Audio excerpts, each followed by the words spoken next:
natin ang ating 8 nagkagandahang dilag in their long gown.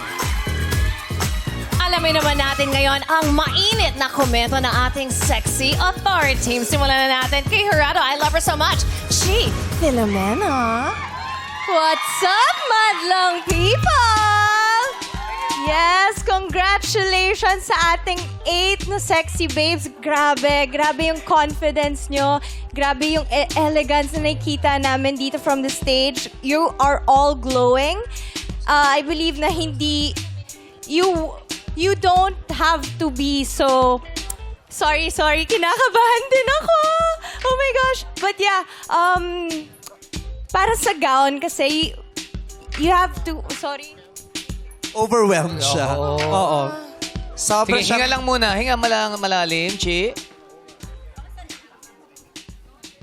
Sorry, yun nga, as a sexy babe, kailangan, you have to show up kahit may pinagdadaanan ka. And alam ko, each and every one of you may pinagdadaanan, pero grabe yung elegance na pinakita nyo, yung confidence na meron kayo. Thank you so much. Dahil I feel so empowered right now seeing you walk the stage. Thank you so much. Being Maraming salamat, inspired, Chi. no? Thank you very much, Chi. Thanks, Chi. Alam mo, nakaka-inspire nga naman sila. Akala natin it's just a simple, yung lakad-lakad lang, walang ano. Pero may nai-inspire kayong isang Chi, Filomena. Correct. Eh, tsaka sila yung mga namili eh. Kaya sila nandito ngayong 8, di ba? Kaya salamat uli sa iyo, Jurado Chi. At ngayon naman, ano naman komento mo, Jurado Joshua Garcia. Hello. Good afternoon, madlang people. Hello po. Ayun. First of all, gusto ko kayong i-congratulate. Kasi the fact na nandito kayo ngayon sa entablado na to, achievement na yan para sa akin. So, congratulations. Thank you, Joshua. Sila kasi. Silang 8. 8 lang pala. Silang 8. And simula umpisa pa lang hanggang dulo, gusto ko yung energy nyo, gusto ko yung aura nyo. Lahat kayo nakikita ko na nag-enjoy kayo sa ginagawa nyo. And good luck. Good luck. Pasensya ka na, Joshua, kasi kanina nagte-text siya sa akin. Oh, at bakit? Once lang ba yung swimsuit competition? Sabi ko, once lang yun. Sabi ko, long gown na yun. Ay, wala akong minessage na gano'n. Ang pilit. Ito naman, di ba binigay? Kaya nga, Hindi yan sila, Loy. kaya ang comment niya, oray. O sige na, si Jameson na lang yung nag-text. Okay, maraming salamat sa ating mga Jurados. Kasi si James sabi niya, yung Jurados pa hindi narampa sa swimsuit. Sabi ko, hindi, contest. Sayang. Eh, prepare niya daw yung post niya. Ano yung post niya? Ano? James and Blake? Hindi ko pa mapapakita ng live yun. Depende. Kasi kulang pa daw yung likes niya. Gusto niyo mapadagdag sa post niya.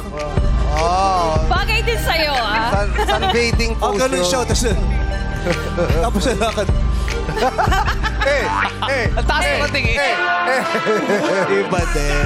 Pero ngayon, sa puntong ito, malalaman na natin kung sino ang pinaka-fab ang pag-ora in her sexy long gown. Tawagin natin si Jackie para sa resulta. Parang gusto mo rin manalo. Oo nga. Ay, salamat. May gusto ka bang i-thank you? Maraming salamat po sa wardrobe ko and sa stylist ko for this beautiful white gown. Sino? Sorry. Ito na yung chance mo. Sige. Siya rin ba Alam mo bakit? pangalan. Hindi niya babanggit. Siya rin. Alam mo bakit? Ako ang stylist. Puwang na ba? Ano pangalan? Ba't tayo mong banggitin? Ate Aika, thank you. Isa rin to. Stylist. She believes in Aika. the same.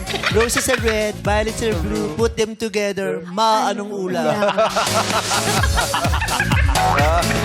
She believes in the same. Everything happens for a reason. But the question is, nasan si Fiang? Oo nga, wala yung nababasa yun. Sa comment section yun. Ganyan na ngayon. Ay, hindi ko na rin maintindihan. Good luck to our 8 wonderful candidates. Ang ating sexy babe, best in gown. You know it's you, babe, number